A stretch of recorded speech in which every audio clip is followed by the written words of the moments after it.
भगवान ने 2 बार बांसुरी बजाई है। इति वेणुरवम राजन हरे सर्वभूत मनोहरम।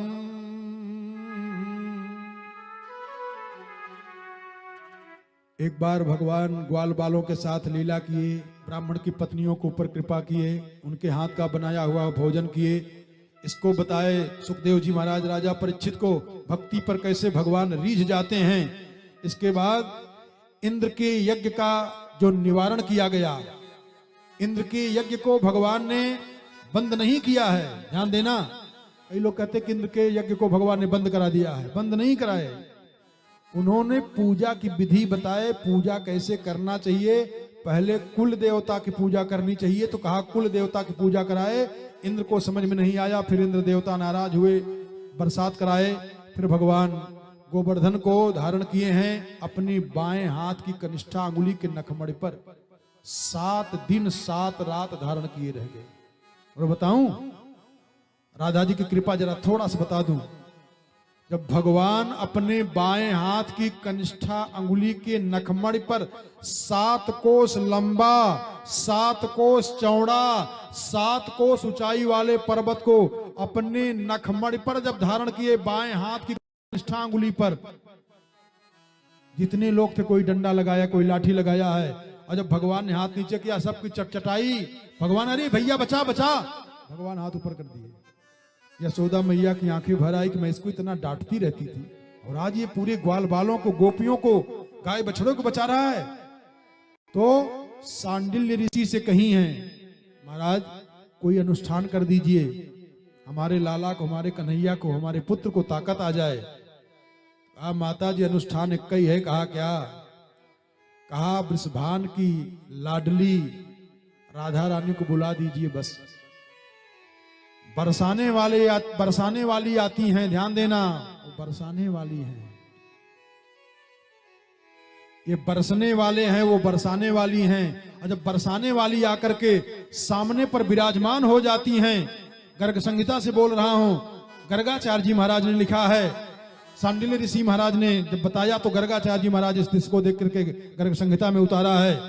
भगवती पराम्बा, अंबा, त्रिपुर सुंदरी, राज राजेश्वरी, बरसाने वाली जब आकर के भगवान के सामने विराजमान होती हैं, तो भगवान राधा रानी को देख करके भगवान के मुखमंडल में पसीने की बूंद आ जाती है।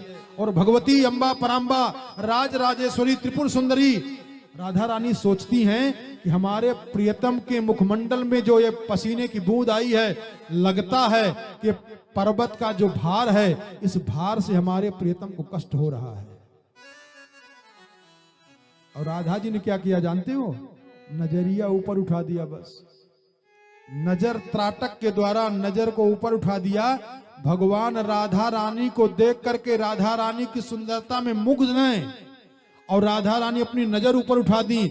उस नजर के द्वारा 7 कोस लंबा, 7 कोस चौड़ा, 7 कोस ऊंचाई वाला वो पर्वत राधा जी के नजरिए पे टिक गया। और राधा जी ऊपर कर दी नजर, वो भी पर्वत ऊपर उठ गया।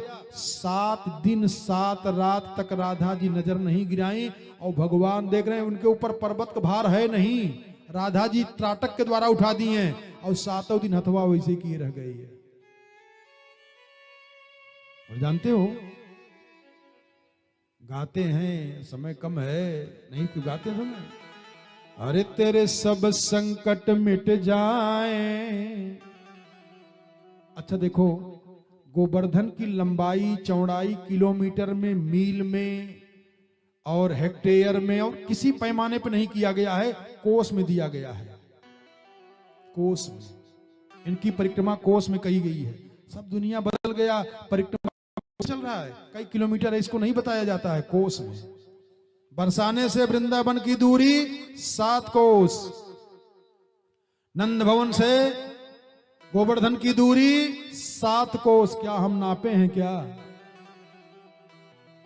अरे भाई जो लिखा पढ़ा है वो बता दे रहे हैं, लेकिन हम नापे भी हैं एकदम। हम अगर चल करके दिखाऊंगा, परिक्रमा कराऊंगा, 7 कोस की पक्का गारंटी, चाहे कोई भी साथ हमारे चले।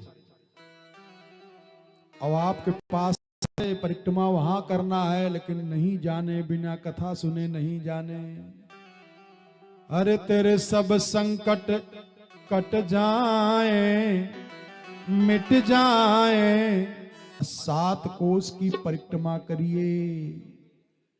काशी जी में 5 कोस की परिक्रमा है और गोवर्धन की परिक्रमा है 7 कोस की, और ब्रजमंडल की परिक्रमा है 84 कोस की।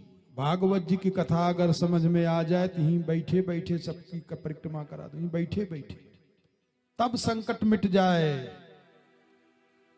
इसके बाद आचार्य प्रवर श्री सुखदेव जी कहते हैं कि परीक्षित, भगवान ने जब उसको उठाया तो उसके बाद नंद बाबा एकादशी का व्रत किए, चले गए थे यमुना जी में नहाने, और उनको पकड़ करके लेके चले गए वरुण के परिकर।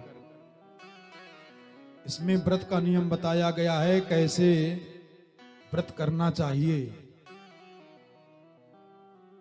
इसके बाद इंद्र को पता चला तो इंद्र सुरभि गौ माता को आगे करके आए हैं और भगवान की बड़ी स्तुति किए हैं, बहुत प्रार्थना किए हैं। फिर भगवान उनके ऊपर प्रसन्न हो गए